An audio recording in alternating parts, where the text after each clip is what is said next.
America Iran युद्धविरामात वाढ, अध्यक्ष Trump यांची सहमती. होर्मुझच्या सामुद्रधुनीत अमेरिका नाकेबंदी सुरूच ठेवण्यावर ठाम.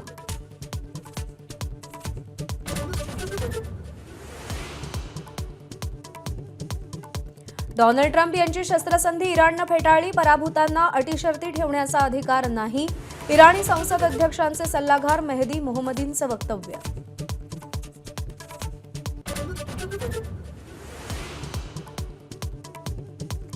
राज्यातील शासकीय आणि निमशासकीय कर्मचाऱ्यांचा संपाचा आजचा दुसरा दिवस. जुन्या पेन्शन योजनेसाठी कर्मचारी आक्रमक. निर्णय होईपर्यंत मागे न हटण्याचा निर्धार.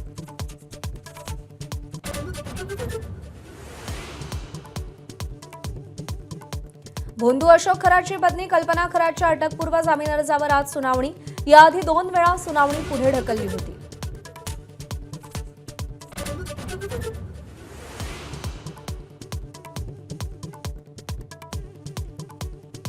अजितदादांच्या विमान अपघातावर माझ्याही मनात शंका. बारामतीच्या प्रचार सभेत सुनेत्रा पवारांचं अपघातावर पहिल्यांदाच जाहीर भाष्य.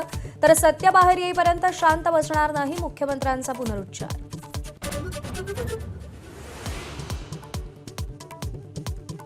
मुंबई पुणे द्रुतगती महामार्गावर उद्या आणि परवा वाहतूक ब्लॉक. दुपारी 3 तास वाहतूक पूर्णतः बंद राहणार.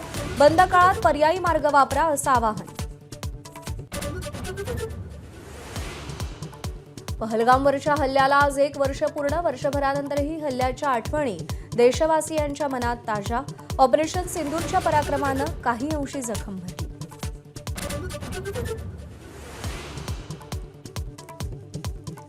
सलामीवीर अभिषेक शर्माचं वादळी शतक. सनरायझर्स हैदराबादचा दिल्ली कॅपिटल्सवर 47 धावांनी विजय. हैदराबादच्या 242 धावांचा पाठलाग करताना दिल्लीची 195 धावांपर्यंत मजल. विधान परिषदेचे भाजपचे उमेदवार आज ठरण्याची शक्यता आहे. भाजपच्या कोअर कमिटीची आज रात्री बैठक होतीये. विधान परिषदेच्या 10 जागांसाठी निवडणूक होते आणि संख्याबळानुसार भाजपचे 10 पैकी 6 उमेदवार जिंकू शकतात. भाजपमध्ये इच्छुकांची मोठी यादी आहे. उमेदवार निवडताना श्रेष्ठी काय निकष लावणार याची उत्कंठा आहे.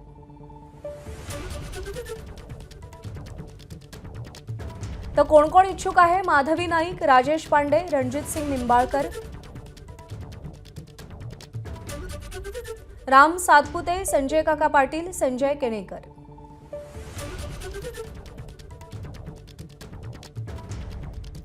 प्रज्ञा सातव, संदीप जोशी, दादाराव केचे.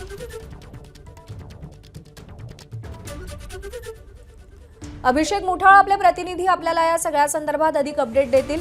अभिषेक, इच्छुकांची यादी कितीही मोठी असली तरी सुद्धा उमेदवारी जाहीर करत असताना भाजप नेहमीच धक्कातंत्र वापरणार की इच्छुकांना यावेळी संधी देणार?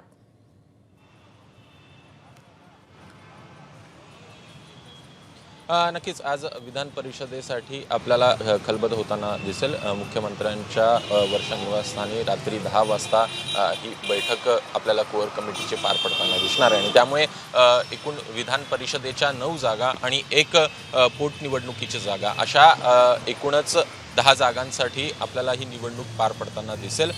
यामध्ये प्रामुख्यानं जी पोटनिवडणूक आहे त्या पोटनिवडणुकी संदर्भात प्रज्ञा सातव यांचंच नाव जवळपास निश्चित झाल्याचं कळत आहे. एकूणच प्रज्ञा सातव यांच्या ह्या जेव्हा काँग्रेसमधून भाजपमध्ये आलेल्या होत्या तेव्हा त्यांनी आपल्या आमदारकीचा देखील राजीनामा दिलेला होता आणि आमदारकीचा राजीनामा दिल्यानंतर त्यांनी भाजपमध्ये प्रवेश केला होता. आता त्याचसाठी पोटनिवडणूक होते आणि त्यांचंच नाव आपल्याला निश्चित होताना दिसतं आहे. इतर जी 9 जागा आहेत त्या 9 जागांसंदर्भात आपल्याला खलबत होताना दिसेल, ज्यापैकी 5 जागा ह्या भाजपच्या वाटेला येत आहेत आणि 5 जागांवर एकूणच चर्चाही आपल्याला पार पडताना दिसेल. एकूणच विभागीय जर का पाहायचं तर प्रादेशिक समतोल आणि जातीय समतोल देखील राखण्याचा प्रयत्न हा भाजपकडनं आपल्याला होताना दिसेल. दुसरीकडे प्रामुख्यानं जे जुने आणि जाणते नेते आहेत, मागील अनेक वर्षांपासून संघटनेसाठी जे काम करत आहेत, त्यांना संधी देण्याचा प्रयत्न हा या विधान परिषदेच्या निवडणुकीमध्ये असल्याची सूत्रांची माहिती आहे. आणि त्यामुळे एकूणच तशी नावं ही आता सध्याला ज्या समोर येताना दिसत आहेत. अनेक जणांकडनं काल मुख्यमंत्री देवेंद्र फडणवीस यांची सह्याद्री अतिथीगृह असेल किंवा मग काल जो आपल्याला जन आक्रोश मेळावा पार पडला तिथं देखील भेटी झाल्याचं दिसतं आहे. आणि त्यामुळेच एकूणच इच्छुक हे भेट घेताना दिसत आहेत. चर्चा ज्यांची आहे ते देखील भेटी घेत आहेत आणि त्यामुळे एकूणच कोणाची वळणी लागते हे बघणं देखील महत्त्वाचं असेल. अभिषेक अपडेट जाणून घेत राहू. तुर्तास धन्यवाद दिलेल्या माहितीसाठी.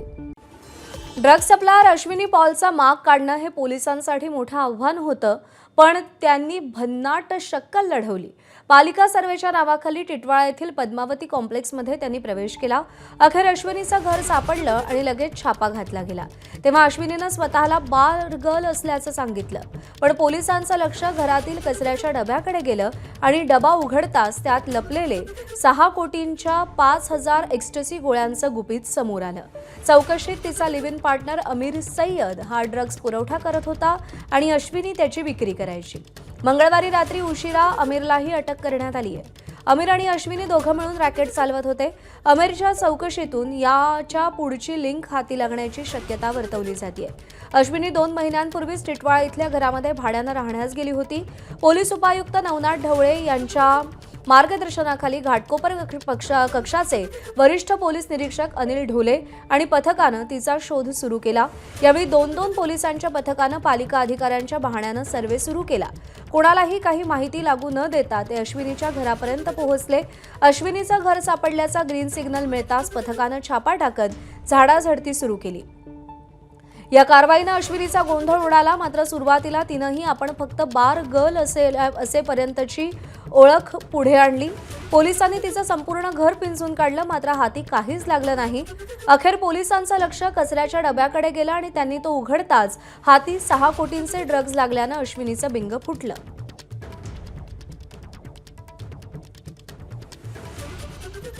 भाजपच्या जनआक्रोश मोर्चामुळे जांभोरी मैदान परिसरात मोठी वाहतूक कोंडी झाली होती. या वाहतूक कोंडीच्या त्रासामुळे संतप्त झालेल्या महिलेच्या रागाचा सामना मंत्री गिरीश महाजन यांना करावा लागला. त्या महिलेनं गिरीश महाजनांवर प्रश्नांचा अक्षरशः भडीमार केला.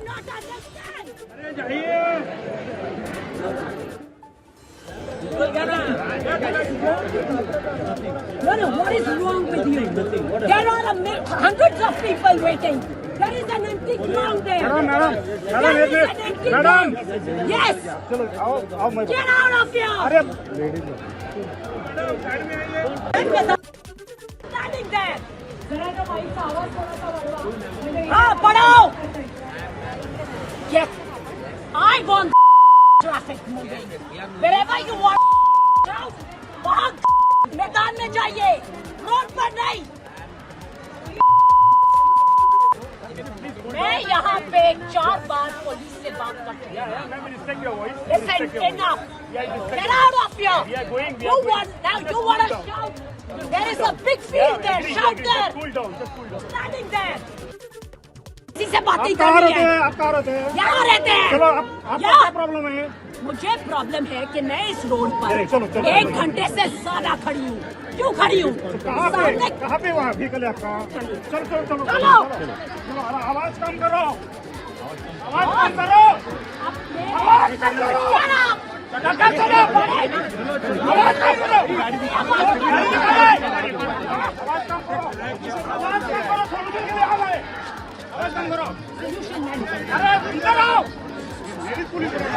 किसी से बात नहीं कर.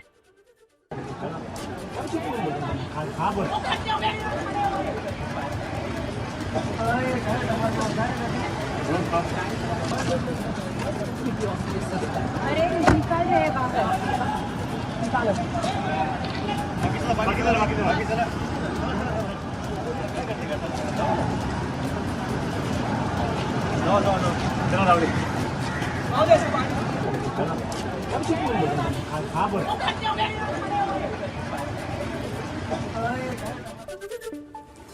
दरम्यान या घटनेनंतर काँग्रेसचे प्रदेशाध्यक्ष हर्षवर्धन सपकाळ यांनी एक्स पोस्ट केली आहे, तीही आपण पाहूया. खोटा नरेटिव्ह पसरवणाऱ्या भाजपचा खरा चेहरा या भगिनीनं उघडा पाडला. आज फक्त मंत्री गिरीश महाजन यांना पळवून लावलंय. येणाऱ्या काळात देशातील महिला अशाच प्रकारे भाजपला सत्तेतून हाकलून लावल्याशिवाय राहणार नाही.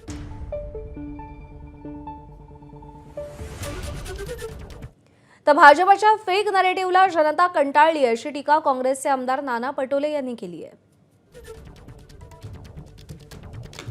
मुंबईत भाजपच्या आंदोलनामुळे मोठी वाहतूक कोंडी झाली.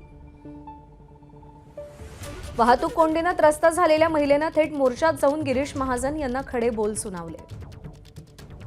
भाजपच्या फेक नरेटिव्हला आता देशाची जनता कंटाळली आहे. पुढील काळात देशाची नारी शक्ती अशाच प्रकारे भाजपला सत्तेतून पायउतार करेल यात शंका नाही. काँग्रेसचे मुख्य प्रवक्ते अतुल लोंढे काय म्हणाले तेही पाहूया. आपल्या व्यथित आईनं आपल्या मुलासाठी एकटीनं संपूर्ण व्यवस्थेशी लढा दिला. विधान परिषदेच्या 9 जागा पुढच्या महिन्यात रिक्त होणार आहेत आणि त्या जागांवरती आपली वर्णी लागावी यासाठी इच्छुकांनी आतापासूनच प्रयत्न सुरू केलेत. उद्धव ठाकरे जर लढले तर आम्हाला काही हरकत नाही, ते जर लढत नसतील तर ती जागा धनगर समाजाच्या नेत्याला द्यावी अशी मागणी विदर्भ धनगर समाज परिषदेनं केलेली आहे. त्या जागेवरती अमरावती येथील धनगर समाजाचे नेते दिलीप एडतकर यांच्या नावाचा विचार उद्धव ठाकरेंनी करावा अशी मागणी विदर्भ धनगर परिषदेच्या वतीनं करण्यात आली आहे. आपल्यासोबत दिलीप एडतकर स्वतः आहे. धनगर समाज परिषदने निर्णय घेतला तुम्हाला उमेदवारी द्यावी, का असा निर्णय घेतला? राजकीय सत्ता संधी धनगर समाजाला नाही. आता आज एकच जागा महाविकास आघाडीकडे आहे आणि तीही शिवसेना उभाटाकडे देण्यात आल्याचे कळतं. परंतु उद्धवजी जर उभे राहणार नसतील तर मग ती जागा काँग्रेसकडे जाईल.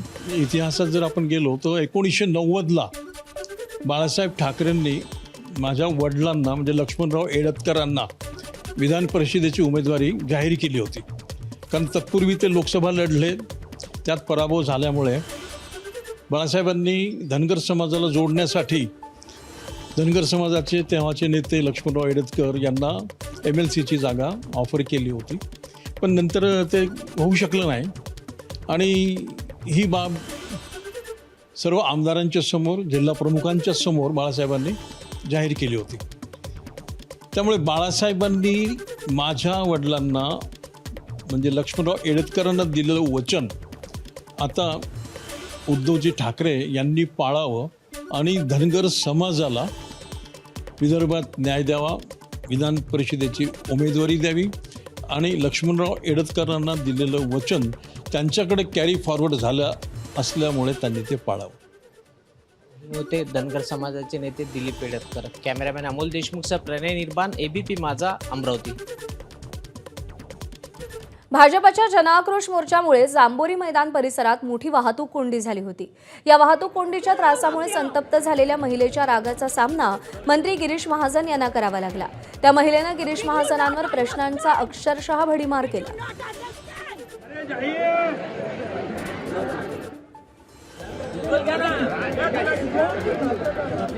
No, what is wrong with you? There are hundreds of people waiting. There is an empty ground there. There is an empty ground. Yes. Get out of here. Standing there. Padao. Yes. I want traffic moving. Wherever you want. वहाँ मैदान में जाइए, road पर नहीं. मैं यहाँ पे 4 बार police से बात कर चुकी हूँ. Listen, enough. Get out of here. You want to shout? There is a big field there. Shout there. Standing there. किसी से बात नहीं करनी है. आप कहाँ रहते हैं? यहाँ रहते हैं. चलो आपका क्या प्रॉब्लम है? मुझे प्रॉब्लम है कि मैं इस रोड पर चलो, 1 घंटे से ज्यादा खड़ी हूँ. क्यों खड़ी हूँ? कहाँ पे वहाँ व्हीकल है आपका? चलो आवाज कम करो. आवाज कम करो. आवाज कम करो.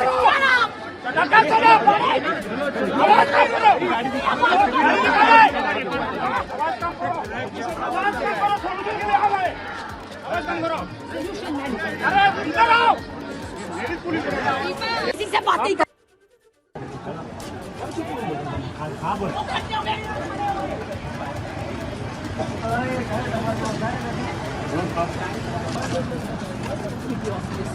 अरे निकल रहेगा.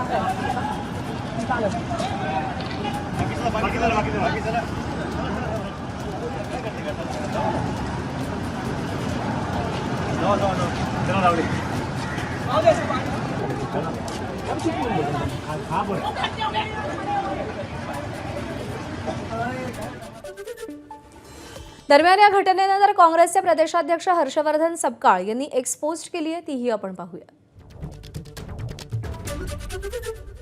खोटा नरेटिव्ह पसरवणाऱ्या भाजपचा खरा चेहरा या भगिनीनं उघडा पाडला. आज फक्त मंत्री गिरीश महाजन यांना पळवून लावलंय. येणाऱ्या काळात देशातील महिला अशाच प्रकारे भाजपला सत्तेतून हाकलून लावल्याशिवाय राहणार नाही.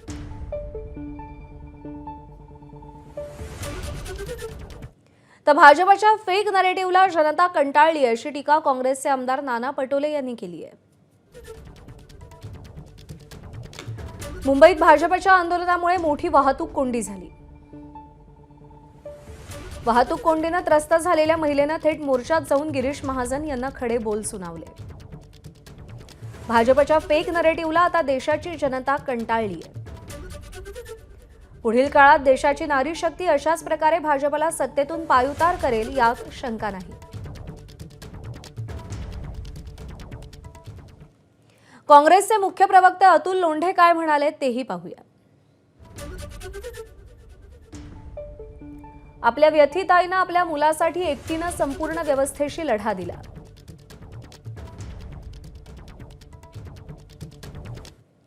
बातमी बारामतीतून आहे. अजित पवारांच्या विमान अपघाताबद्दल माझ्याही मनात शंका आहे, हे वक्तव्य आहे खुद्द सुनेत्रा पवारांचं. अजित पवारांच्या अपघाताबाबत सुनेत्रांनी पहिल्यांदाच जाहीर भाष्य केलंय, तर अपघाताच्या मुळाशी जाण्याचा पुनरुच्चार मुख्यमंत्र्यांनी केला. अजित पवारांच्या अपघातानंतर होणाऱ्या पोटनिवडणुकीसाठी सुनेत्रा पवार मैदानात उतरल्यात. काल प्रचाराची सांगता सभा पार पडली. यावेळी अजित पवारांच्या आठवणीत सुनेत्रा पवारांसह तमाम बारामतीकर भावूक झालेले पाहायला मिळाले. यावेळी सुप्रिया सुळेंनीही सुनेत्रा पवारांना रेकॉर्ड ब्रेक मतांनी निवडून देण्याचं आवाहन केलं. प्रफुल्ल पटेल, सुनील तटकरे, उदय सामंत यांच्यासह अनेक दिग्गजांनी यावेळी हजेरी लावली होती. दरम्यान अजित पवारांच्या अपघाताविषयी सुनेत्रा पवारांनीही शंका उपस्थित केल्यानंतर मुख्यमंत्री देवेंद्र फडणवीसांनी त्यांना सत्य बाहेर येईपर्यंत शांत बसणार नसल्याचं आश्वासन दिलं.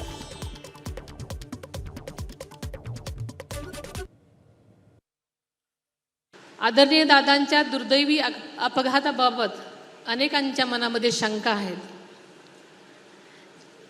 त्या तुमच्या मनात आहेत, तशाच माझ्याही मनात आहेत. या शंकांचं नक्कीच निरसन झालं पाहिजे. प्रत्येक प्रश्नाचं उत्तर आपल्याला मिळालं पाहिजे. पण या दुर्घटनेबाबतचे सत्य मात्र स्पष्टपणे समोर आलंच पाहिजे. काही चुकीचं आढळल्यास दोषींवर कठोरात कठोर कारवाई व्हावी, हीच तुमच्यासारखीच माझी सुद्धा ठाम भूमिका आहे. दादांचा ज्या प्रकारे अपघात झाला त्यातनं प्रत्येकाला मनातनं असं वाटतं की या अपघाताचं सत्य काय आहे हे बाहेर आलं पाहिजे. मी सभागृहातही सांगितलं, आज देखील या ठिकाणी सांगतो, जोपर्यंत हे सगळं सत्य बाहेर येत नाही आम्ही कोणीही शांत बसणार नाही, स्वस्थ बसणार नाही. हे सत्य आम्ही बाहेर आणल्याशिवाय या ठिकाणी राहणार नाही.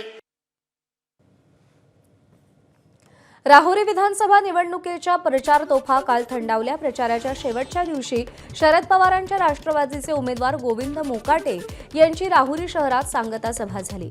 या सभेला राष्ट्रवादीचे अध्यक्ष शरद पवार येणार होते, मात्र त्यांची तब्येत बिघडल्यानं ते सभेला येऊ शकले नाहीत. तर राष्ट्रवादीच्या खासदार सुप्रिया सुळे देखील बारामतीत सुनेत्रा पवार यांच्या सभेसाठी उपस्थित असल्यानं त्या सुद्धा पोहोचू शकल्या नाहीत, असं मोकाटेंनी सांगितलंय. तसंच प्राजक्त तनपुरेंनीही आपली भूमिका स्पष्ट केली नाही, त्यावरही त्यांनी भाष्य केलं.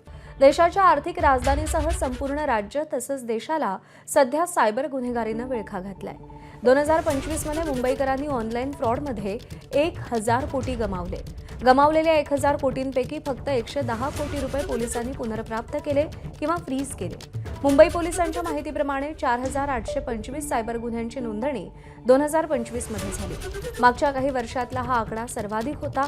दाखल झालेल्या गुन्ह्यांपैकी 1542 गुन्ह्यांमध्ये पोलीस गुन्हेगार आढळले आणि 1410 आरोपींना अटक केली.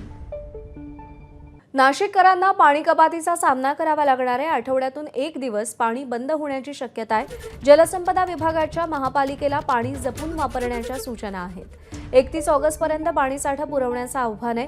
सध्या 10 ऑगस्टपर्यंत पुरेल एवढाच पाणीसाठा आहे. त्यामुळे संभाव्य तूट भरून काढण्यासाठी महानगरपालिकेला नियोजन करावं लागेल. अधिकारी आणि लोकप्रतिनिधी पाणीसाठा आणि पाणीपुरवठा नियोजनाचा आढावा घेतील. 15% पाणी कपात करण्याची गरज आहे. उपाययोजना म्हणून आठवड्यातून 1 दिवस पाणीपुरवठा बंद ठेवण्याचा प्रस्ताव आहे. उर्वरित दिवसात नियमित पुरवठ्याचं नियोजन केलंय.